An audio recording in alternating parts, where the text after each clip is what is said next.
What's going on, guys? Wellington from the Comic Book Lowdown coming at you guys with another Pool Week review video for uh, this week's books. It's Sunday, so it's still this week's books. Um, Again, sorry, couldn't get my books in time on Wednesday, Thursday, or Friday to really be putting out a haul video. It's I got my books yesterday, read them yesterday. But I'm doing my review this morning. Just woke up. So yeah, I got how many books? 5 books. Yeah, 5 books to review. For the most part, they're all really good, and yeah, so there's good things to come out of it. But we'll just start with the first one right away. The first book actually kind of disappointed.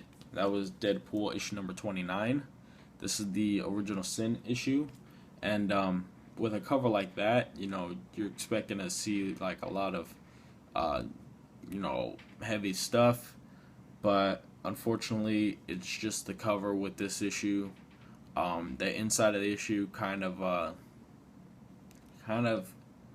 progresses a story about vampires and stuff like that, vampire war that's gonna happen between, Deadpool and Shikla and Dracula and his vampire army or whatever.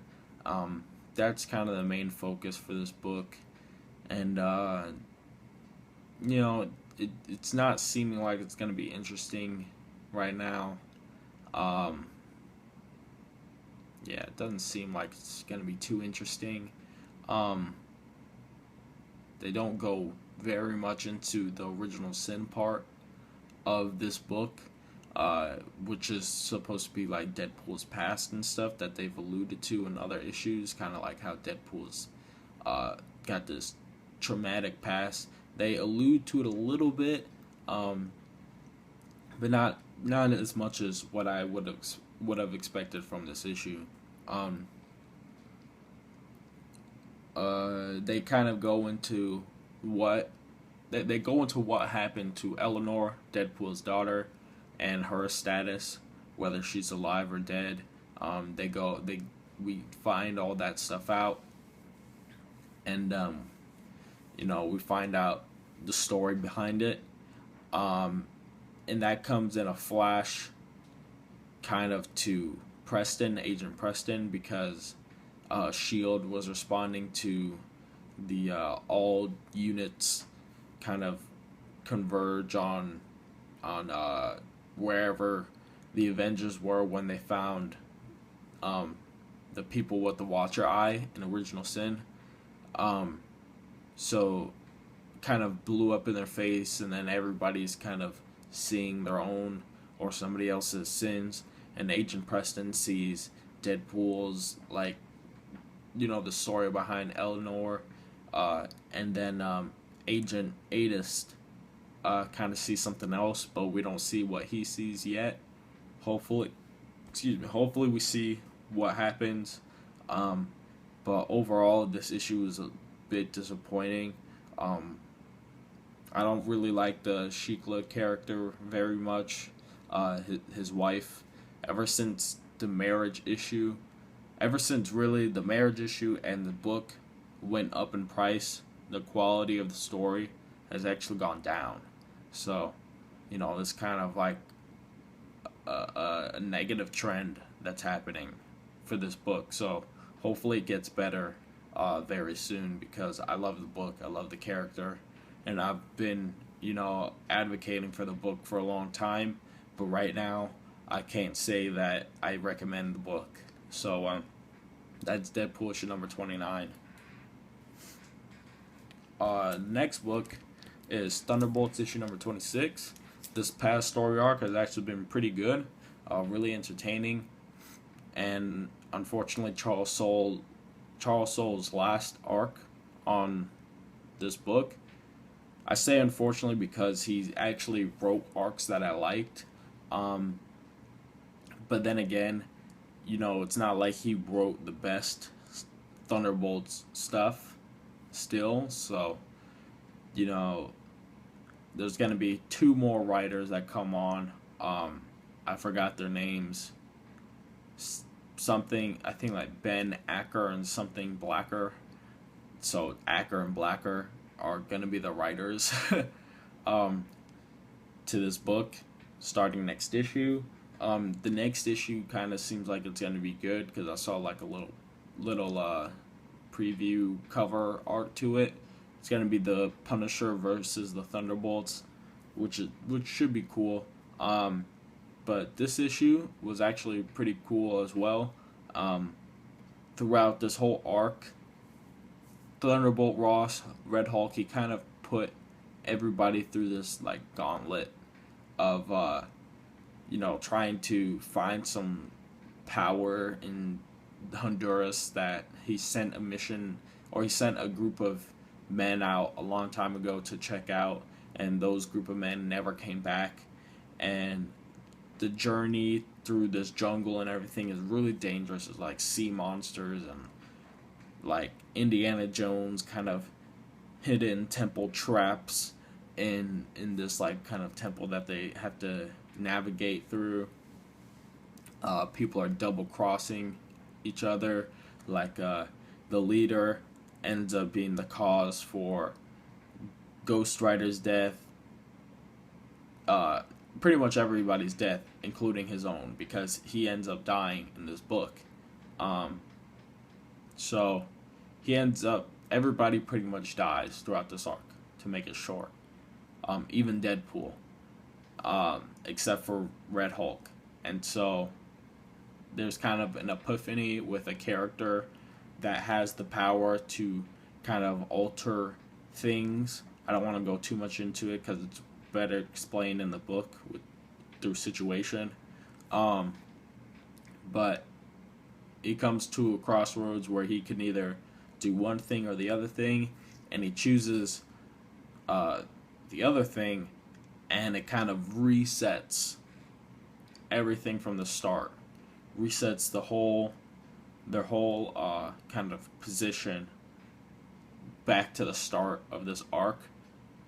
And then it's kind of cool, so kind of they go back in the past or whatever, but it's actually more like a reset.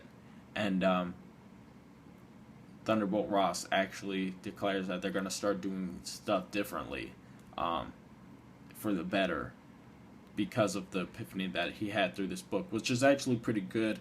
It seems like he's going to be a better character in my mind, because he really just is like a big douchebag throughout all the books he's in, so hopefully he becomes a, better character.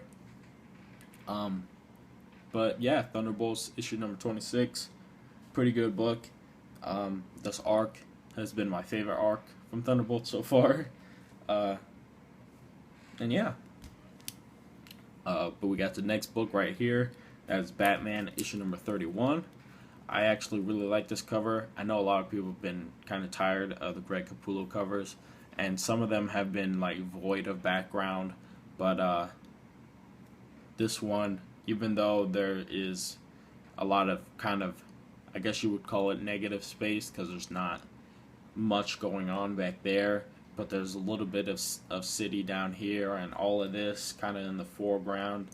I really like it, so I think this one is a good one. Now, you really have to read these books kind of all together all the time. So anytime you get a Batman book, or possibly even any DC book, you got to go back and refresh yourself, because these books, again, they don't have a previously page or anything. They come out, they strictly come out once a month. So you kind of, I through the book you kind of start to remember what happened, but we kind of are, we're continuing with Batman, Jim Gordon, and like Lucius Fox and all these kind of guys, smart people for Gotham, kind of gathering and coming up with a plan to find the Riddler and kind of track him down. So therefore, the first part of this book is just a whole lot of like talking and dialogue, a lot of word balloons everywhere, um, and the way I kind of look at it, because at first my initial reaction was, "Oh my God, there's so much text. Like, show me some, show me some interesting text at least." But then I got to think of it, when you read Batman, you kind of have to think of it like a movie. And in a movie, you would see one of these scenes where kind of the heroes are gathered together planning. Um, you see it in every movie. So that's how you got to kind of think of it in here. And then once they start executing their plan, this book gets a whole lot more fun. Um, this book was actually a lot of fun because there wasn't so much dialogue that over kind of like progression and action. There was more action and progression of a story rather than kind of dialogue. And Scott Snyder always has something in an issue kind of alluding to Bruce Wayne's childhood or adolescence that kind of that Bruce draws from, and he incorporates into the situation he's in at the moment as Batman.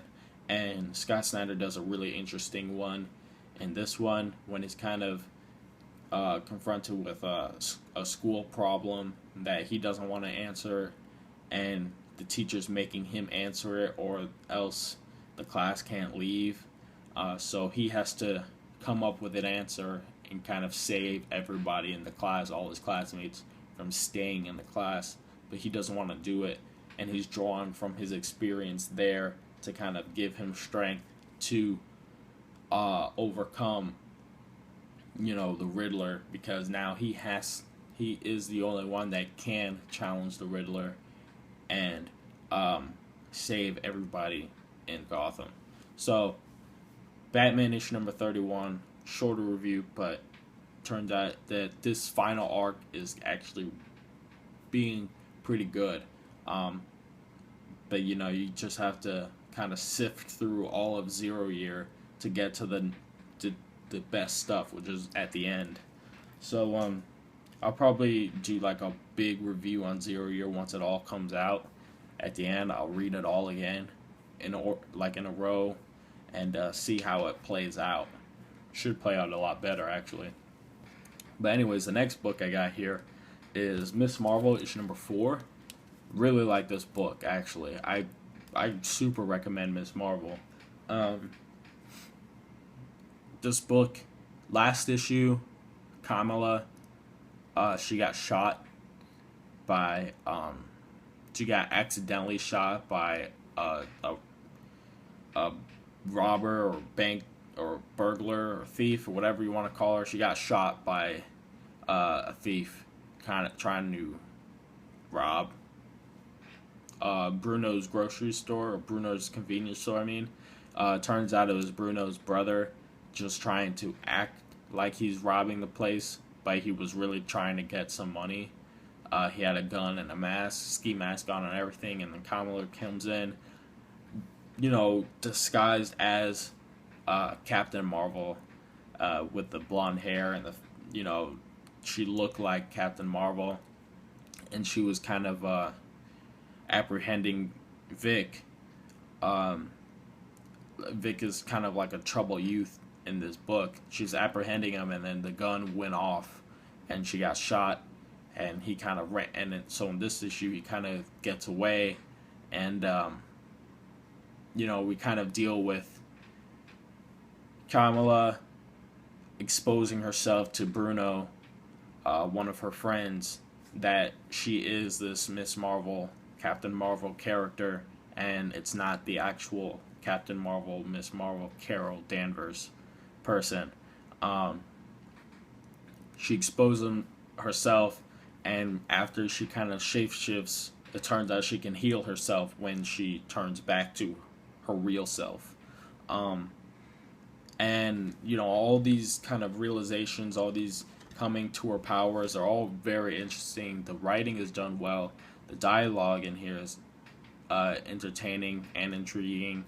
and the kind of situations we follow through with this character are all engaging. We finally get in this issue Kamala kind of putting on this kind of costume minus the cape and the lightning bolt on the kind of across the dress, and she actually has a fanny pack instead. But she has the dress on, she has the tights on. She doesn't have those boots on, but she has different ones. So it's kind of cool to start seeing her becoming this character as she kind of starts going on a mission to kind of see what's going on with Vic and why he's trying to rob his brother's convenience store, and who he's hanging out with, and kind of the way things escalate from there shows that, you know, she's kind of in over her head. She's going to be in big trouble from this character I've never seen before. I think it's a new character, but still kind of threatening, even though he's just kind of like a teenager himself. But yeah, so this book actually is a really good one. I actually recommend this book very much to anybody who's not reading it. It's on issue 4 right now, so if you can get the other issues in time, definitely recommend that you do. And then my pick of the week, the final book of this week, coming from Image, is Deadly Class, issue number 5. This book was freaking awesome.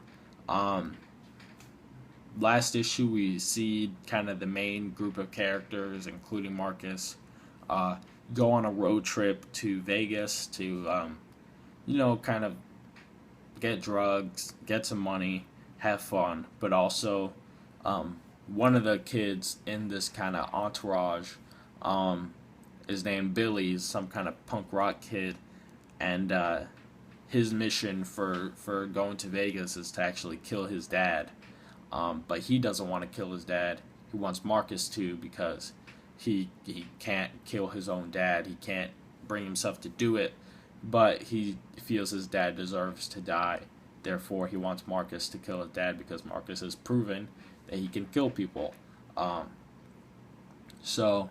Last issue, we kind of get the characters wandering around and about, kind of, just partying and having fun in the last issue. And it was all, pretty cool what they were doing.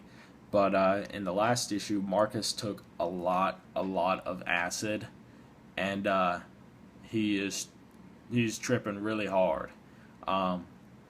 And so that continues through this issue, where he is still just out of his mind on acid, and he's going through a lot of hallucinations. And worst off, the rest of the gang, pretty much besides Billy, kind of leave him alone to go do whatever. So we don't see Saya and Willie in this issue.